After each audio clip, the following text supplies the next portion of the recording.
ಚಳ್ಳಕೆರೆ ತಾಲೂಕಿನಲ್ಲಿ ಬರಗಾಲದ ಹೊಡೆತದ ನಡುವೆ ಟೊಮೆಟೊ ಬೆಲೆ ಕುಸಿತ ಹಿನ್ನೆಲೆ ರಸ್ತೆಗೆ ಟೊಮೆಟೊ ಸುರಿದು ರೈತರು ಆಕ್ರೋಶ ವ್ಯಕ್ತಪಡಿಸಿದ್ದಾರೆ. ಮತ್ತೊಂದೆಡೆ ಟೊಮೆಟೊ ಬೆಲೆ ಭಾರೀ ಕುಸಿತಗೊಂಡಿದೆ. ಪ್ರಕೃತಿಯ ಸಂಕಷ್ಟದ ಜೊತೆಗೆ ಮಾರುಕಟ್ಟೆಯ ಅನಿಶ್ಚಿತತೆ ಎದುರಿಸುತ್ತಿರುವ ರೈತರು ಸಂಕಷ್ಟದ ಸುಳಿಯಲ್ಲಿ ಸಿಲುಕಿದ್ದಾರೆ. ಇನ್ನು ನ್ಯಾಯಯುತ ಬೆಲೆ ಸಿಗದ ಹಿನ್ನೆಲೆ ರೈತರು ಟೊಮೆಟೊ ಬೆಳೆಯನ್ನು ರಸ್ತೆಗೆ ಸುರಿದು ಪ್ರತಿಭಟನೆ ನಡೆಸಿ ಸರ್ಕಾರದ ಗಮನ ಸೆಳೆದಿದ್ದಾರೆ.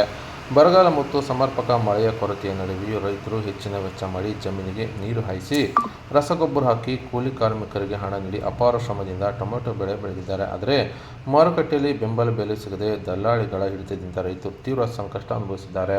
ಇನ್ನು ತಮ್ಮ ಅಳಲನ್ನು ತೋಡಿಕೊಂಡಿದ್ದ ತಾಲೂಕಿನ ರೈತರು ಟೊಮೆಟೊವನ್ನು ರಸ್ತೆಗೆ ಸುರಿದು ಆಕ್ರೋಶ ವ್ಯಕ್ತಪಡಿಸಿದ್ದಾರೆ.